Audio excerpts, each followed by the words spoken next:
So I'm going to get right into it and start the webinar. So tonight I'm doing a webinar on the top 10 online marketing secrets for your business in 2019. So I'm Josh Remington. So who am I? So I'm the owner and director of JR Marketing Group. So we're a full service online marketing agency that work with businesses all over Australia. My background is actually in online marketing. I ran a lot of successful e-commerce sites, done a lot of different marketing, and sort of fell into helping other businesses with marketing about 7 years ago.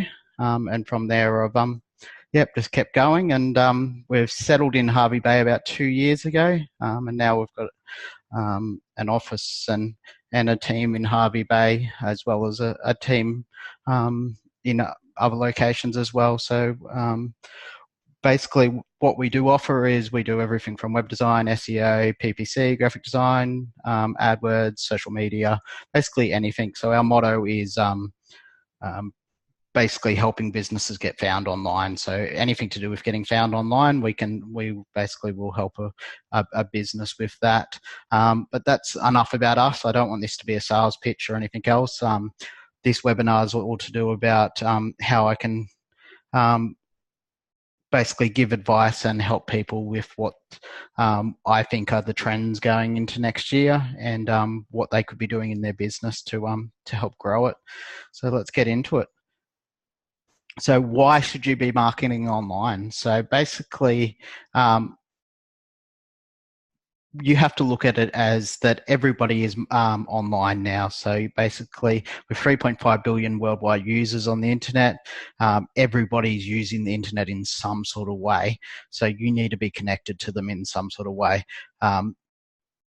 Other businesses and your competitors are getting smarter, so they're knowing that they have to get better at every touch point, and with so many of those touch points online, you have to be able to be getting better at adapting to what's happening.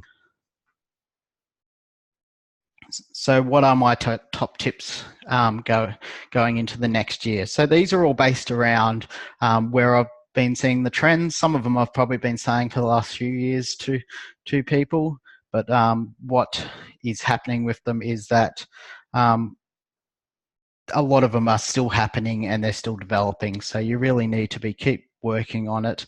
And there are things that are working currently, and some that I feel are the way that a lot of people need to be concentrating on it and doing it. So the biggest tip I give to any business is go where your customers go. So to do that, you have to work out who your customer is. So start working out, okay, who is my ideal customer and who actually will use my product or service, who will buy from me, and then actually start working out where do they actually spend their time. So are they a Facebook user? Most people are Facebook users, but are they someone that actually is on it all the time and using it religiously? There's not always some of the population might not always be the type of Facebook user that might be actually suitable for your product. So you might have to look at other platforms. I normally look at it as, if you're a service-based business, somewhere awesome to start is Google, because people go there looking for services. So you really need to make sure that you're on Google, that you're being able to be found on Google, and that people can find you when they're looking for your product or service on Google.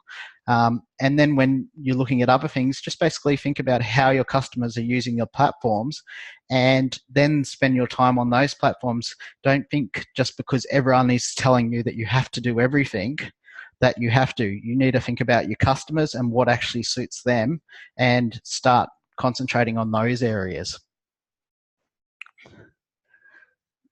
Mobile-friendly websites, something that we've been pushing and saying for a long time to a lot of our new clients and to people that we look at their websites.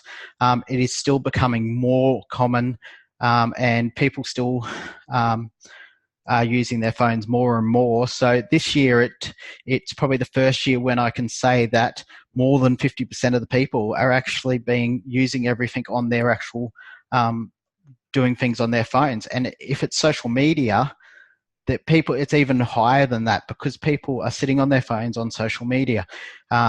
if they're looking for certain stuff, Google, it's still about 50-50, but it is increasing constantly where you have to spend more and more time thinking about the experience that people are doing on their phone and how you can optimize everything to actually suit them better.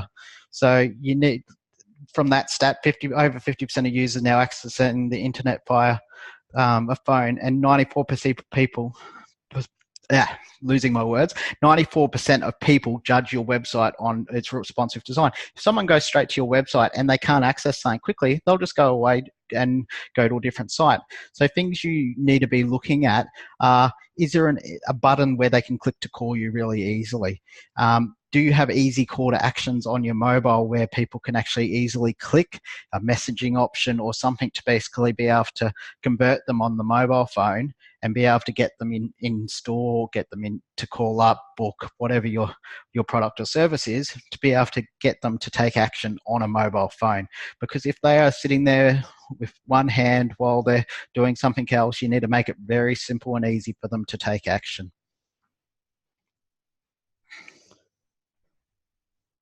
So that's just some quick little examples.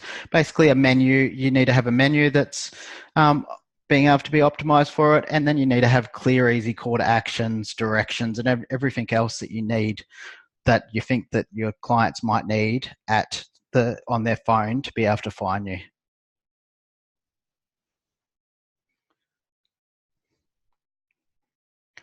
Okay, video. So video is something I've been saying for a long time as well, but it is still a platform that converts well, and it is still something that people love to use.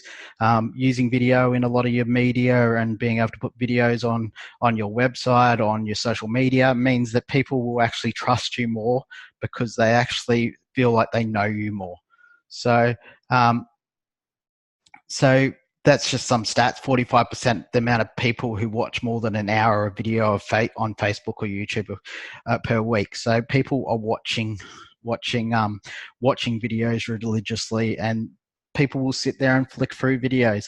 And it only takes one really good video and people will start sharing it and everything else. And then all of a sudden you've got a lot bigger audience to there. So 1 billion, that's the amount of YouTube users. So that's 1/3 of all the internet users. So there is a lot of people that use YouTube. So YouTube is the second biggest search engine around. So it is something where people need to, if you can use video in your business, then get on YouTube as well and look at YouTube ads as well, because it's an untapped market where you can actually get into a lot of people. So messenger bots. So if anyone has been on our JR Marketing Group page a couple of weeks ago, you'll notice we ran a competition and we ran it totally through messenger bot. So a messenger bot is basically just automating your Facebook Messenger, and you're able to create different sequences where you can send someone through. So we used it for a competition, but the most common use you could use it for is being able to basically automate a lot of the frequently asked questions and actions that someone might take or ask, and be able to get them to actually do it automatically in Messenger, because people don't like waiting around anymore. So if you can give them the information very quickly and easily, it means you've got a higher chance to actually convert them into a customer. So you're able to book them in, get them to phone, give them frequently asked questions, send them brochures. There's lots of functionalities where you can send it straight to them in Messenger. And previously, people used to talk about emails as being this magic thing. If you had someone's email address, you could really convert them. You could be able to send them a special and different other stuff. Messenger is really like that. Once you've got someone in your Messenger bot sequence, you can send them a special. You can send them more information. So it means that you can continue to communicate with them. And if you're on Facebook, you'd know if you get a message, most of the time you're going to open it and you're going to check out what it is. It's with emails, most of the time you might see the subject line and just jump off it. So the chance of people actually communicating and when they get a message and actually paying attention is a lot higher. So it really is something that you need to start doing, because people are communicating in that way. Stories and live videos. So you'll notice that all the platforms now are actually investing in this. So this is something that you need to actually start looking at if you're not actually using it in your actual in your social media, because they are investing, all the social platforms are investing in it, and there is a reason. They feel that people want to know those quick little snapshots into someone's life, and it's the same with business. They want to know those little snapshots, and they want to see those little things. They don't want to read a long story most of the time. They just want to see the quick little moments that are happening in someone's life. So people will connect to you at a different level. So you're able to go live and be able to talk about something, or you're able just to put a little picture or a snap on there. So it really, they noticed the trend once Snapchat really took off, and then Facebook and Instagram, even though they're owned by the same company now, they've all invested heavily into that live video, into the live snapshots of and photos and everything else. So it really is becoming something that you need to start looking at and seeing how you can integrate it into it. Another good way is a lot of the stories. Anytime a new platform comes on, the stories at the moment on Instagram are quite cheap to advertise in. So they're another area where you can actually look at, okay, can I get people's attention actually in an ad in the stories? So there is a lot of possibility there, especially when the newer stuff comes in and the newer functionality comes in. You can actually start taking advantage of it before your competitors do, get cheap advertising and connect with new audience members. So tell stories. So marketing is all about being able to communicate your product or service to your audience. And the best way to do that is by telling stories. Talk about your products, talk about your services, your experiences, share behind the scenes, talk about the processes that things go in. People are generally pretty nosy, so they like to hear those stories. They like to hear what's happening. Stories really work well at converting people and building that trust, because people start to feel like they know you more when you start telling stories and you talk about everything in a storytelling way. So it really is a great form of marketing. So events. This is one I've shared a few times recently, but actually using events to actually get to a larger group of people at once is a great way. So rather than just putting out a promotion to one lot of people, having a one-day event where you might have a couple of hours things, even just like this webinar, where I can hold a webinar and then I can promote it out to a group of people rather than just trying to promote to one person. It's a good way of reaching a lot of people and no matter what you are, like those webinars, just trying to get information out. But if you're trying to sell a product or service and you normally have to communicate to one person at a time, having an event where you might have a information evening where you might be able to talk to a group of people about something means that you could get a group of people in at once rather than one at a time. And it really allows you to reach more. We use them also in retail and different other things to be able to create big sales and different other stuff. And it just means that we can reach larger audiences. And obviously Facebook already has a lot of event features in. So you're able to create events on there and then be able to advertise that out and be able to really boost that up. And once you start getting people interested in those events, it means you can then promote to those people regularly in that event and up until the day of the event. And then also when you set another event or do something else, you can choose to promote to those people again. So it really does give you a larger audience to promote a product or service to. So social proof. So if you haven't heard about this term, so social proof basically means, so probably the best way to describe it is I've worked retail when I first got out of school. And when you're working retail, you'll go quiet all of a sudden, but then you'll have a few people come in. And all of a sudden, when there's a few people coming in, you'll get a few more and a few more and a few more. That's social proof, because those people are like sheep and they will want to know why these people are interested in this product or service. So this works the same online for your products or service. So you need to make sure that you're getting your clients to comment, you're getting people to interact with you, you're putting up all your reviews, your stories, any credibility awards and everything else to really create that trust and really start to build that following and that social proof behind you, because it really is like that. So if you will if you're scrolling through Facebook and you see a post that has no likes or anything, you're more likely to skip over it. But all of a sudden, if you see one that's got lots of likes, lots of comments and everything else, you're more likely to stop and see what everyone's talking about. So when you're doing any of your social stuff, you really have to start thinking about, okay, how can I create that social proof? Is there a way I can get some more likes, some more comments? Can I encourage it without being too pushy? So you really have to start looking at ways you can do that to really start to build up that following and build up those people that are interested in your products.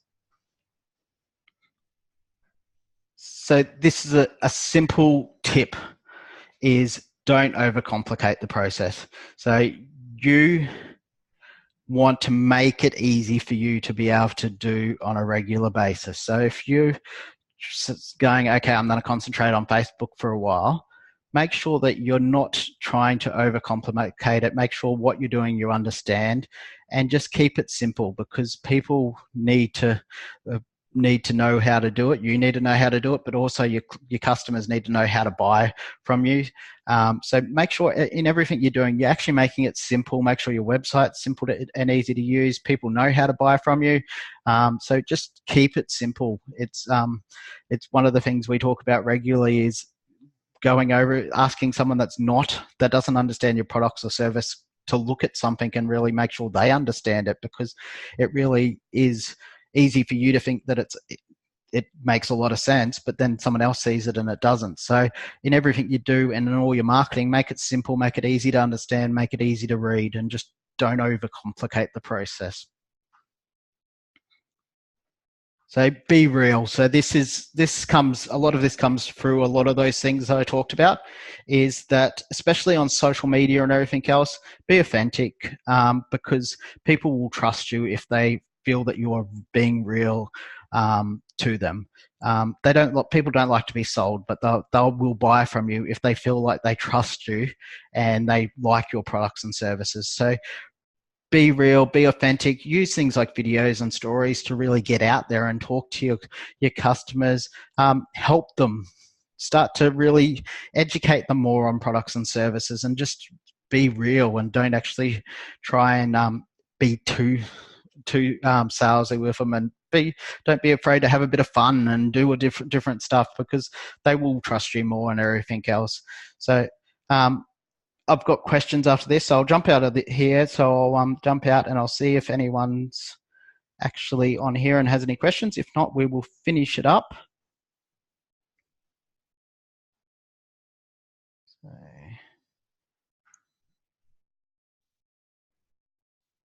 So I've got a couple there. If you have any questions, just let me know. But other than that, I will jump off. And if you do have any questions, just shoot me a quick message, and we can